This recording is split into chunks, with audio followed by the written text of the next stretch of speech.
Eto na nga mga chong, marami tayong basketball updates. Coach Team Gone, masaya nga ba sa naging performance ng Gilas kontra sa Qatar?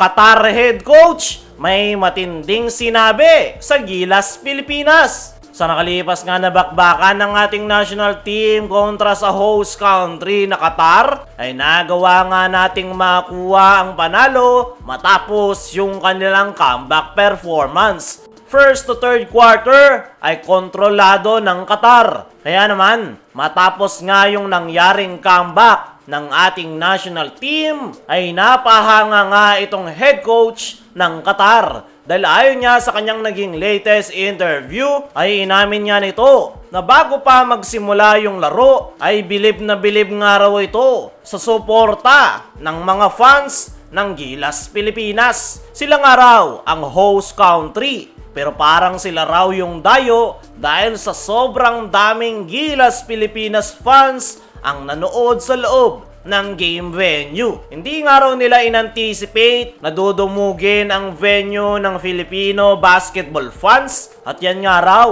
yung kahanga-hanga sa Gilas Pilipinas. At ngayon raw ay naniniwala na siya na isang religion ang basketball sa ating bansa dahil sa suporta ng Filipino basketball fans saan mang sulok ng mundo. Bumilib rin itong head coach ng Qatar sa performance ng Gilas Pilipinas. Napakahusay raw ng sistemang ginamit kung saan napakaganda ng ball movement at napakadisiplinado ng mga players. Inamin pa ng nasabing head coach na si Justin Brownlee yung pinakatinutukan nila sa depensa sa pag-aakalang si Brownlee lang ang bubuhat sa ating koponan. Pero doon nga raw sila nagkamali dahil nagawang makapag-step up ng mga local players at the same time masyado nga raw silang nagkumpiyansa na matatalo nila ang Gilas Pilipinas. Nabanggit rin ng nasabing Qatar head coach na marami silang natutunan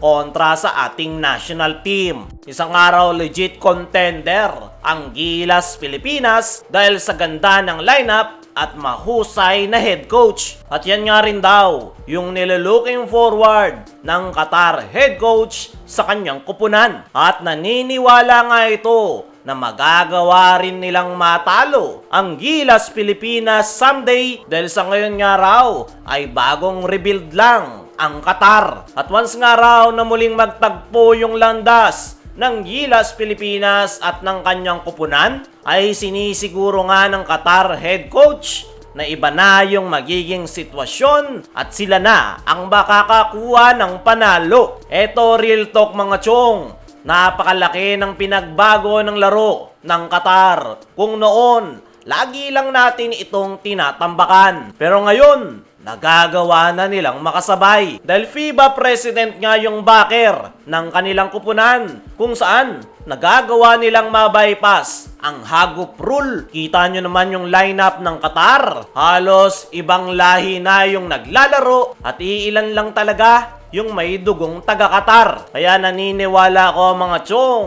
na sa mga susunod na taon ay magiging problema ng Gilas Pilipinas itong Qatar dahil puro imports nga yung kanilang kupunan. Dumako naman tayo dito sa kabilang balita. Coach Team Gone, masaya nga ba sa naging performance ng Gilas kontra sa Qatar? Matapos makuha ng Gilas ang unang panalo, ay masayang-masaya nga yung mga fans ng Gilas Pilipinas, lalong-lalo na yung mga OFW fans na sumuporta sa loob ng game venue. Pero kung si Coach Team Gone nga ang tatanungin, ay nakukulangan pa nga ito sa performance ng kanyang kupunan. Struggling raw yung kanilang naging panimula at yan raw yung kinakailangan nilang magawan ng paraan. Pero at the same time, masaya rin naman si Coach Team sa naging comeback performance ng Gilas Pilipinas. Yan nga raw yung pinakamagandang nangyari sa laro na yan at hindi nga yung panalo yung tinitignan ni Coach Team kundi ang sense of urgency ng kanyang mga players. Kaya naman, kahit nakukulangan si Coach Team sa performance ng Gilas Pilipinas, ay masaya na rin ito na nagawa nilang makuha ang panalo dahil sa will ng mga players. So ngayon ay ang nakita nating problema ng Gilas Pilipinas ay yung hindi nila magandang panimula. Yan nga yung sinusubukang solusyonan ngayon ni Coach Tim Cone sa kanilang practice. Kaya nga sumali ang Gilas Pilipinas sa packet tournament na yan sa Qatar ay para makita kung nasan na yung estado ng Gilas at mga problema na kinakailangan nilang magawa ng paraan bago magsimula ang FIBA Asia. Yung nakita naman nating magandang nangyari sa Gilas Pilipinas ay nag-step up yung mga local players nung nag-struggle si Justin Brownlee. At isang magandang sign nga yan mga chong dahil lahat ng mga players ay nagko-contribute at hindi nga lang sila umaasa kay Justin Brownlee. At yan nga yung mas nakakatakot na kupunan dahil lahat ay nakakapag-contribute. Naniniwala ako mga chong na magkakaroon ng adjustment itong si Coach Team at naniniwala rin ako na hindi pa talaga nilalabas ng Gilas Pilipinas ang kanilang full potential. Kaya mga chong, ano masasabi nyo sa naging performance ng Gilas kontra sa Qatar? Ano rin yung masasabi nyo sa sinabi ng Qatar head coach sa ating national team? I-comment mo lang dyan sa ibaba.